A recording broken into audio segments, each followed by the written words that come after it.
Hello, everyone. I'm finally sitting down. I know it's a little bit late. This album came out over a week ago, but I'm finally going to share my thoughts on the UK Sri Lankan rapper M.I.A.'s sixth studio album, M.I.A.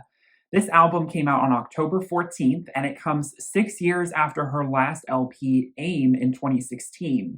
That was her last record with Interscope, and she's now on Island, and she needed, I think, a long refresher because she was kind of touting AIM as her final record. As we know, most artists say that, and then they end up coming back, after their final record all the time. Like Coldplay is a perfect example of this. You never can take that too seriously. But MIA, she's been raising her son and, kind of off the grid a little bit, but she's very much in the spotlight now, and we'll get into that. But this album is kind of a long overdue sort of resurgence for her into the mainstream because, it's been a long time and I really have loved M.I.A.'s records. I've reviewed all of them on this channel and I'll link them all in the description if you're interested. And M.I.A. is certainly no exception for a strong body of work from her, although I will say this album feels a little bit more like a demo mixtape in parts.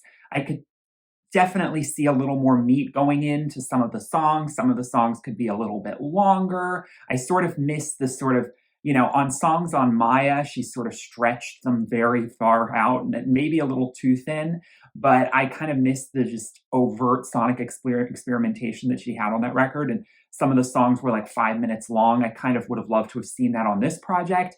But 30, it's a under 40-minute record, but you know what? It is still a jam, okay? Something that I always look to M.I.A. for.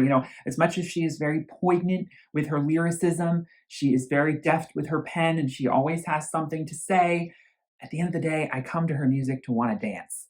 And so we definitely get lots of fun dance music on this record. But it's, of course, mega loaded with meaning as well. And I'm going to try and just get into some things and things that pointed and jumped out to me. And I don't want this review to be super lengthy, but, it's a brief album. I'm going to give a slightly briefer review. Forgive me, but that's just how it's going to be. Looking at this album cover, we've got the psychedelic rainbow, definitely giving LSD.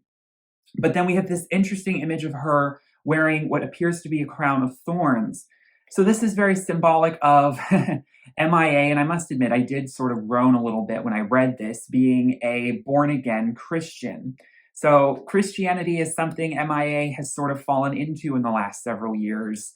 I'll be honest with you, I'm actually kind of happy that this album isn't as preachy in that direction as I was fearing it might be. There's really only one song that directly sort of correlates to her faith as a Christian today, and that would be the lead single, The One, which was released in May. It's a sort of more EDM, kind of slightly trap, but, kind of like mid-tempo, kind of groove vibe song. Perfectly harmless. I didn't really jump off my feet listening to it for the first time. The auto-tune vocals, it's very kind of that sardonic M.I.A. banter is coming back on this record, but The One feels a little more earnest. Doesn't feel quite so much like it's pulling punches. But I, appreciate it in the context of this record. I think it gives a little more depth to it. There's a little bit more of a spiritual undertone, even if this record is very much kind of focused in the meat of the real world, which is something that we haven't seen so much of her records do since, her 2000s catalogs, Kala, Arular, and Maya, much more rooted in the physical. And then in Matangi, and especially in AIM, she was trying to sort of get a little bit more overarching and sort of bigger concepts. And interestingly, AIM was sort of touted as her trying to not be so political moving forward. She didn't really want to do that kind of thing anymore. She just wanted to do the whole love, light, and happiness thing. And I don't know if that really paid off. It's interesting. A lot of reviewers are sort of touting AIM as a misstep of a record. I don't think AIM is as bad of a record as some people pointed as, M.I.A.'s worst record. And, Yeah, you could objectively state that out of all of her catalog, it probably is, but that's not to say there aren't some, bangers on there, that there isn't some witty songwriting and rapping and things that I do think are classic for her style. But yeah, the album did feel a little lost, which is kind of ironic because it was called AIM, so it was sort of about honing in on a point. That album was sort of doing the exact opposite. But Mata feels a little bit more structured cohesively around this sort of world town beat, organic, holistic approach to the crises we face today. Doing the whole political thing, going and pulling some punches where needed to, flipping the script, doing the subversive thing. I'm going to get to the controversies around Matangi, M.I.A, and what she's been saying on Twitter as of late or in the past in general. I do have to touch on that if I'm going to be reviewing this project. But, what I must admit is that I personally feel like this album impresses me in that it's not as divisive as I was fearing it was going to be. We're not pressing play and getting, lyrics that are super, controversial in anything. Basically, if you're familiar with MIA, she's not treading new ground in that regard, is what I'm saying. You're not getting, her getting overtly right wing or overtly left wing. It's very much kind of playing the underdog, the person from a third world country, third world refugee, pacifist, holistic, that kind of thing. Which you could see over. It can be all over the political spectrum. That's the interesting thing about MIA is she's a little bit of a chameleon about all of that. That being said, obviously she's made her, views and opinions a little bit more transparent in recent days with some of the things she's tweeted on Twitter. And anyway, let's talk about the album and then I'll just go and touch on that last bit as a closing statement. So we have this idea of, Christianity coming in, and that's very much talked about on the one. But like I said, I'm much more interested in the Hindu stuff that MIA flirts with because she comes from Sri Lanka. She is Tamil. And she definitely wants to appreciate parts of that culture and that heritage. And she has on so many of her projects. And I'm really impressed that this is still a very Eastern facing record, even though she might be embracing a more Western theology and sort of, you can tell that she still has such reverence for Hinduism and for her, cultural folklore and things that she comes from. And that's something I love to see her. I don't want to say that she's just using it like frivolously on this record. I think there is spiritual significance there. But, in the imagery, it's a bit of a mix. We have some of the Virgin Mary kind of posing and the meditation mixed with the lotus. And there's Buddhism influences, there's Hindu influences. And of course, we've got lots of Tamil language coming through on this record, more so than I think on any of her other projects. We have lots of Bhangra influences, lots of interesting kind of, South Indian styles of dance coming in, which I always love, mixed with wonderful electronic production that, especially on Diplo, when he helms the track Popular, which is sort of like the big pop song on the record, which is super tongue-in-cheek. I mean, Popular is, I think it's brilliant because in the day and age of, artificial intelligence and social media, rampancy, she is really kind of, and the idea of the, archetype of celebrity, she's really having fun with the idea of beauty and feminine perfection and what a celebrity is supposed to be for the public and the people who follow her. And so in the music video, she talks about, M.A.I has taken over. It's not M.I.A, it's M.A.I. And she is much prettier than her and, just trying to sabotage, like sort of like the record label made her to try and sell more records because, MIA was doing, the human thing, which is being messy and, maybe not being the perfect Spotify, charting artist that her record label would love to see from her. So she pokes fun at that with Popular. And the lyrics are super one-dimensional and stupid in that regard, but it's brilliant for its overarching concept. And it has some of the best production on the record. So wonderful track there. The two singles really knock it out of the park. The other one, Beep, I mean, it's a short one. I wish it was a little longer, but it definitely takes that sample, you can be who you want to be, and just kind of pumps you up. Like it's a manifesto track. I'm gonna say what I'm gonna say. I'm coming through, as she says in her thick kind of Cockney accent, coming through. And it's just, you can't help but be called to, you can't help but lean your ear in. Like, I don't know. The production is so upbeat and so kind of unapologetically ethnic. Something that I feel like AIM sort of deviated from. It felt like she was going a little bit more in the urban direction. She wanted things to be a little more hip hop or something more Western sounding. But this record, she's just completely going back to that style of root that it's just so ethnic, and yeah, I just can't praise it enough. Freedom is a state of mind. She shouts in the two-part song. I really feel like this song was supposed to be one. There's a song called Tribe featuring the rapper Juice WRLD, which does not appear on this record, even though it was teased on the initial track list. It's a real shame the song didn't make the cut. And it was going to be the only feature on this record. She did hint that Doja Cat and Nicki Minaj were going to be on the record, which honestly, I mean, she has worked with Nicki before. They were on the Madonna track back in 2012. But it would have been pretty awesome if she could have gotten those two heavyweights to help her, boost her popularity to Gen Z, because, she did have Zayn on her last record, which I do remember got a lot of Gen Zers going, this girl can't sing. Like, oh my God, she sounds horrendous. Why is Zayn collabing with her? But at the end of the day, it's exposing her brilliance to people who might not have heard of her before. It would have been nice if she'd gotten a heavyweight feature on this record, particularly a female rapper. Maybe those tracks will come at some point, or I don't know. It always felt a little too good to be true. Like, let's be honest. It always did feel a little too good to be true that we could get Doja and Nicki.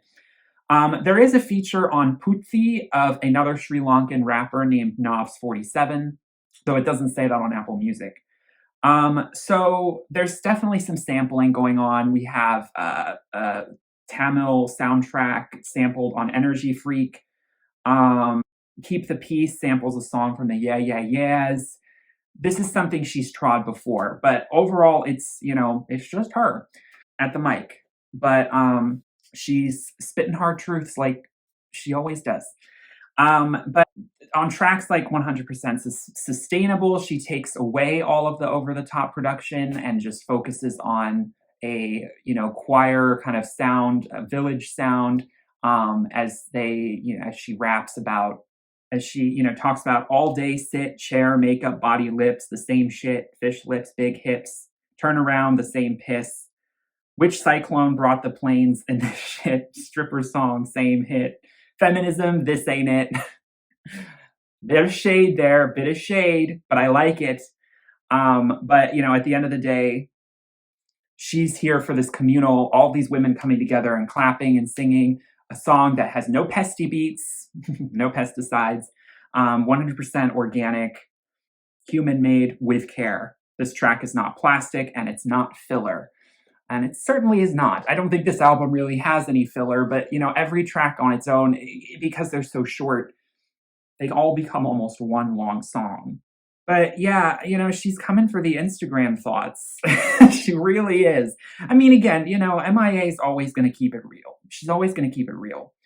About Zoo Girl. I'm a zoo girl straight out the wild, wild east. I'm good, bad, and I'm the ugly. So that's a fun reference there. I'm a do gal, make a dream come true, wrap an arm around you like a bangle. Keep it hot, keep it humble, hums to the jungle, causing a rumble. See me in the rubble of a Hubble telescope, bringing scope to these heavens. In my own space, my own fucking race, an alien bringing unity in your face. Tell me about your life, tell me about your wife, tell me about your trouble and strife. Tell me why you cry, tell me why you lie. I'll be there, not cold like ice. I done already paid that price. I still got fight, I still got vision. I still got sight, my brain's still bright. I mean, again, if she can go through these rapid fire raps, you'd the rhymes are simple, but they work so well when you're doing, again, I don't cover rap a lot on this channel, so I don't really dive into rap lyricism the same way. it takes a different approach, and reading it out loud just makes it sound kind of cheap. You have to hear it done the right way. So I don't rap, so that's why I'm sorry if I'm not diving into the lyrics as much as you'd like.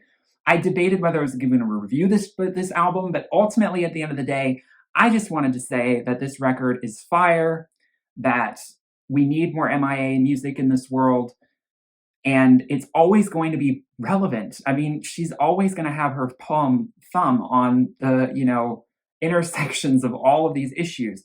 And, it's never going to feel dated either, because these issues always, the human condition, poverty, capitalism, classicism, racism, feminism. I mean, these issues, they're 21st century issues that aren't going away any day soon.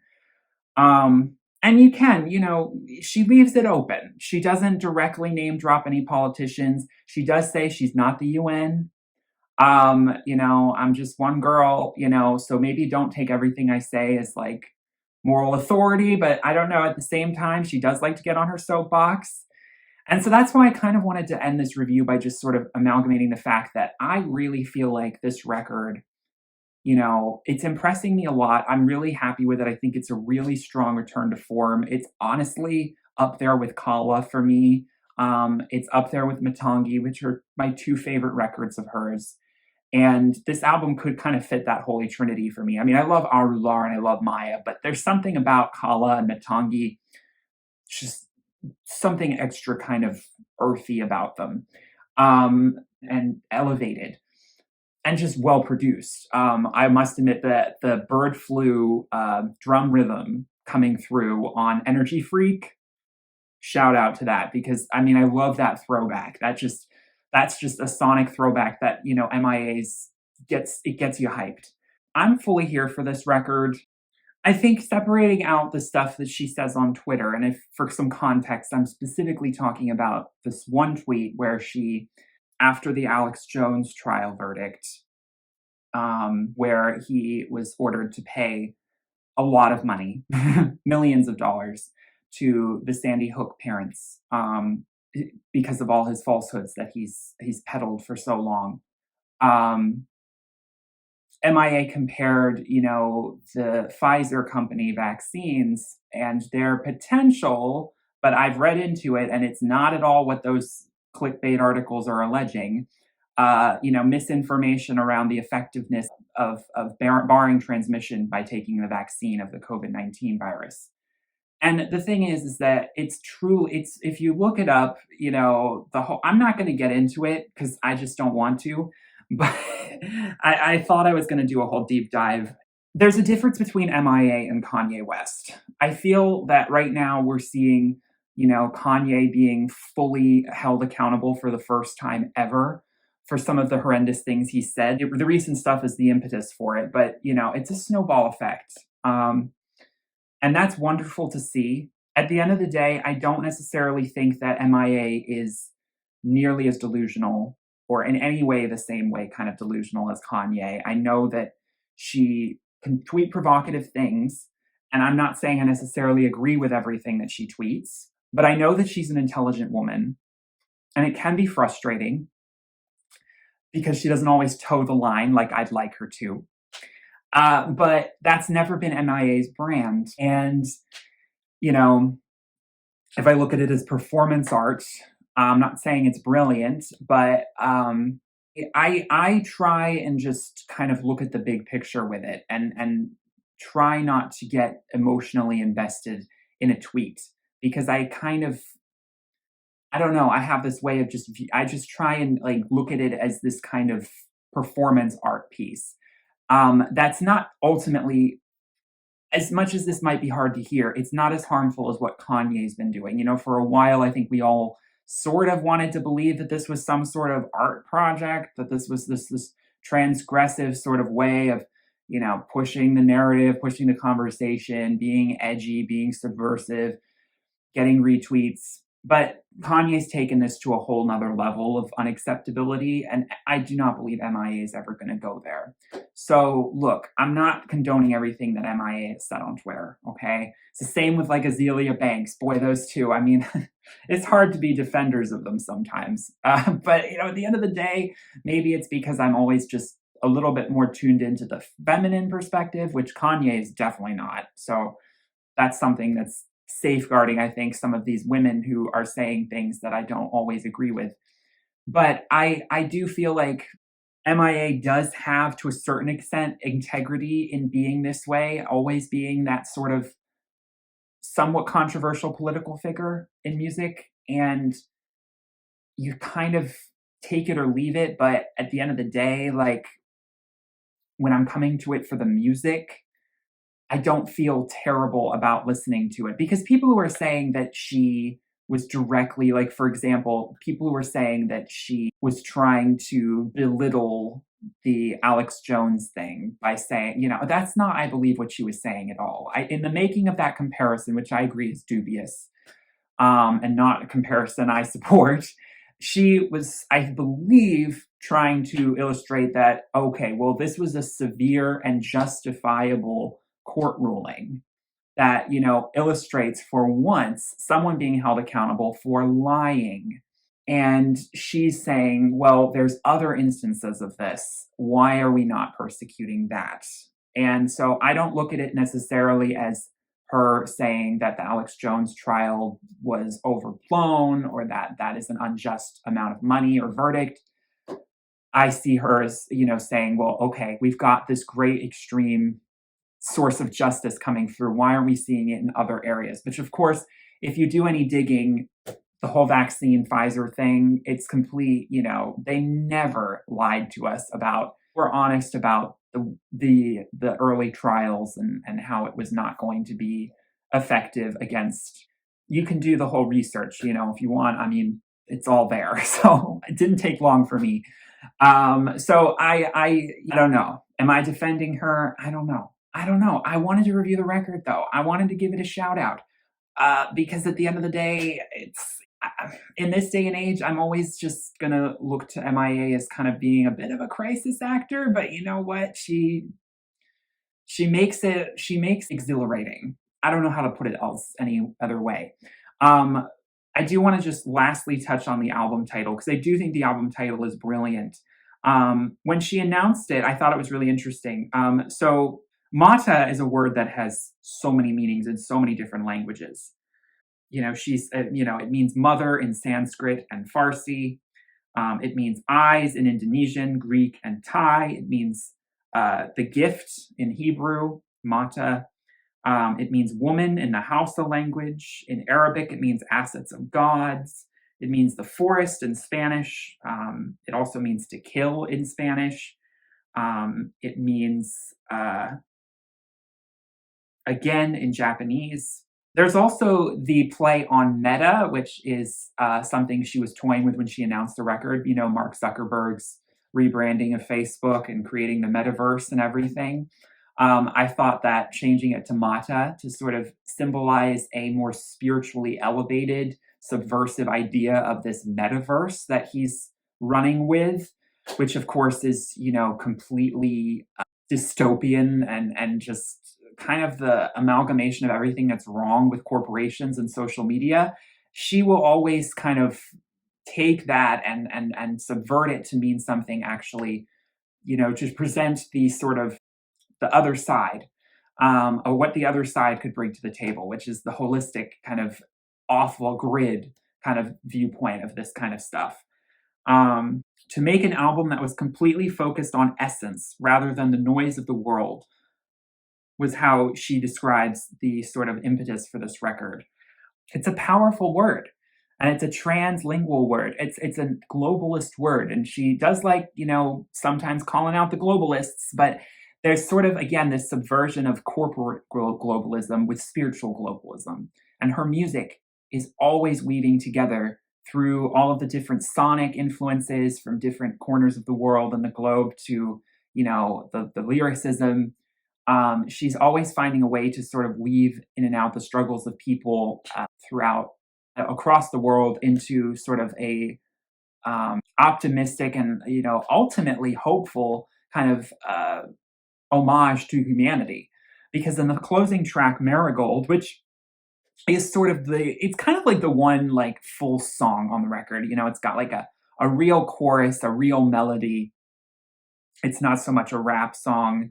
It reminds me a lot of "Tell Me Why" on M.I.A.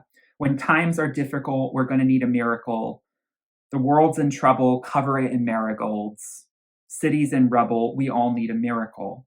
And I mean, it's this altruistic sort of optimism that belies sort of the more somewhat pessimistic and snarky, dissing that she does of modern life. Because, at the end of the day, M.I.A. is aware that we are all caught up in the sort of techno futurist, globalist, capitalist world that we live in today, and reconciling that with a more holistic being one with the earth and plants and nature. It's a tricky balance, but she's playing with the esoteric kind of ways these two interact, and so it leaves us looking up. And there is a call to faith. There is a call to, but she's not overt with it. She's not necessarily screaming Jesus or screaming something very Christian at us. And I really appreciate that. Even on the one, if I didn't know the whole backstory, I wouldn't necessarily pinpoint it on Christian dogma. I would say it definitely could fit in that, but it also kind of is just speaking to a higher power in a more general sense, or a sense of self that knows its own destiny, that feels confident in who it is. So yeah, M.I.A. I mean, great job on this record. Really wish you could either stay off Twitter or I don't know, like maybe not play the provocateur so often on there. But at the end of the day, there are celebrities who are doing far more problematic things right now, and that's obviously playing to her advantage because we're all forgetting about it. You can't cancel her, I guess, or she's probably been canceled so many times. I don't know. But I definitely, again, I apologize if this review is a little brief, but I just wanted to share my thoughts on this record because I've been really, really digging it. And I do think it is one of her strongest records in the last 10 years for sure. Like, it's like a slightly like shorter and more demo-like version of Kala. And I think that it's a shame it's not going to get some of the, cultural recognition and critical acclaim in the same way. But I've seen all publications I've read review the record. So she's obviously, she's not flopping in that regard. Even though this will commercially, of course. So those are my thoughts. What are yours? Let me know in the comments what your favorite songs are. My favorites, I mean, again, Energy Freak, Time Traveler, Popular. The ones that, I mean, it just, my least favorite might be Keep the Peace. But I mean, at the end of the day, it's still like it's such a short record. I don't feel like I need to skip any of the songs, which is, I guess, the one added blessing of that. So thank you all so much for watching. I hope you all enjoyed. I'll see you all in my next review. Peace, love, and light. Bye.